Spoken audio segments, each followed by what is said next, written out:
You have to understand that there is a handoff. So let's look at the first three phases. The handoff is when the HR person passes the baton to the manager in the onboarding process. Now, I've shown you the three phases, so let's go through them and show you where the handoff occurs.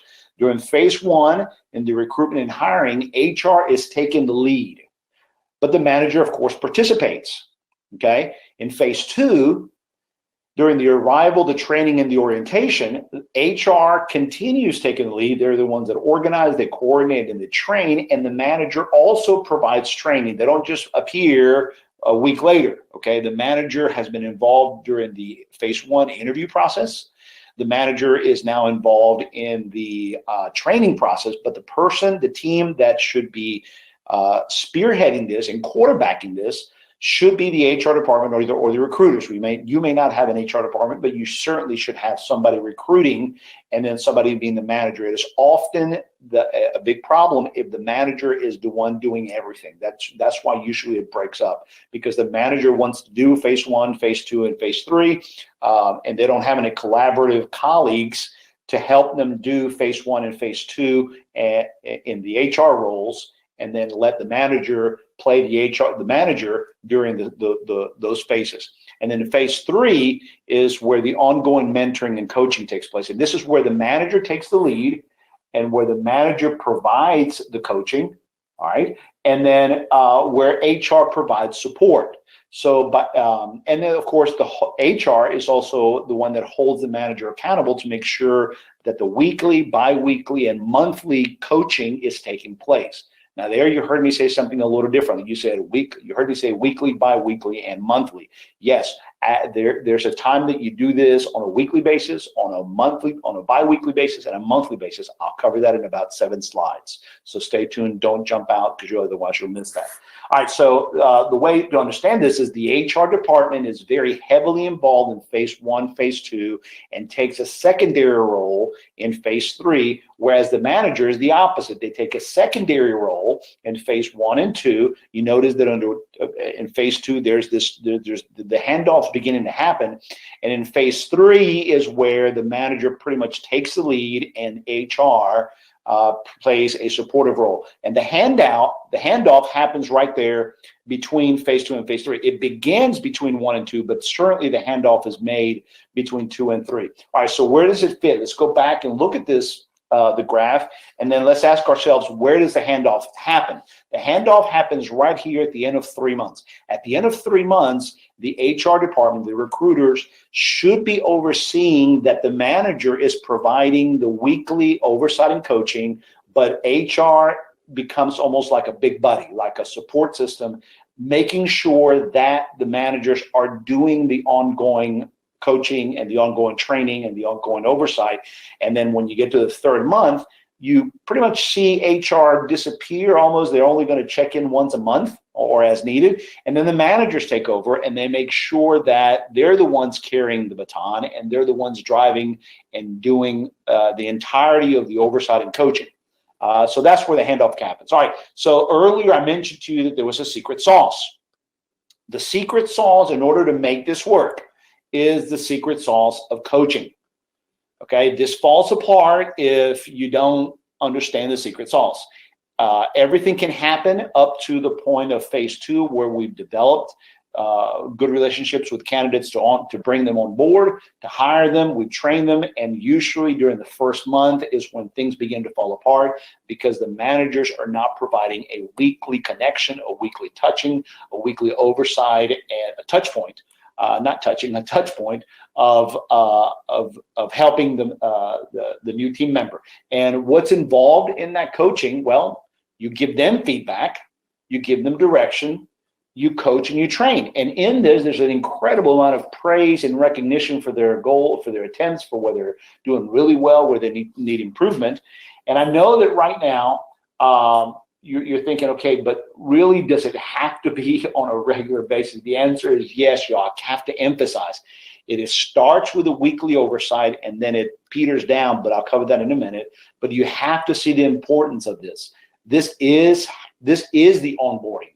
Onboarding falls apart if there's not this weekly oversight and coaching relationship by the manager, by the immediate supervisor, the immediate manager, or the immediate team member. So I hope I hope this is probably hitting you hard that, whoa, this is going to take a long time. And yes, it is, which is why I recognize that you're probably wrestling with this question. It says, I don't have enough time for this. And look, right now, correct, you don't have enough time because you're thinking of the original process, the old process. But what we'll show you is how to do it correctly where you will have time and you can do it on a regular basis and still be effective and it doesn't kill your workload. All right, but just commit yourself that if you tell yourself you don't have time, then you're going to be left with the old incorrect approach and you'll have the results that come with that. All right, so let's dive into what's the secret sauce. The secret sauce is of course, the ongoing coaching and mentoring, okay? But how? How do we do ongoing coaching and mentoring without taking so long and yet be effective? All right, so in order to cover that, I have to cover two things, two traps that you probably have fallen into, okay? So we'll cover these traps and then I'll show you how to do this. The first trap is that you probably are looking for candidates who you hope or they appear to require minimal training or no training. You basically want self-starters to tell you, hey, I got it. And you know what? They probably really do. But that's the trap. You think that that this is the only kind of person that you hire. And so I have had very close colleagues say, I only hire top performers. And I'm going, okay, but your top performers are still within the stats and statistics. And it's been our experience that it does not take long for high-performing individuals to become disengaged if they stay or they leave because there's not a support system, okay? So let me show you what I mean by that. In this study done in 2015 to show what motivates people to perform, only 25% of new employees, of new candidates, of new team members are self-motivators. They, quote, don't need any oversight. The others, okay, those are the ones that look like this meme here, all right? The others that you hire, a whopping 55% are people that need for you to recognize them, to inspire them, and to train them. Then you have about 11% who, you know what, I just need for you to pay me. And there's about a 9% that is like, I don't know what motivates me. Well, the reality is this 75% that you see right here, if you take the same approach with these folks that you want to take with self-motivators because you don't want to train them or you don't want to spend the time coaching and mentoring, this is going to fall apart on you. They're going to leave or they're going to stay disengaged. So the 75% is what you have to worry about.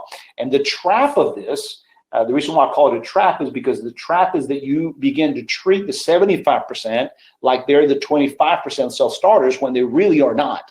They will feel that you left them alone because you wanted them to be self-starters. So that's a self-fulfilling prophecy and a trap that you fall into. Now, what's addition to that is that there's another element to this trap is that when these self-starters, the 25%, start to not perform, and then you begin to hold them accountable, they will then say that it's because you never really provided ongoing training from the beginning and you weren't providing them ongoing support.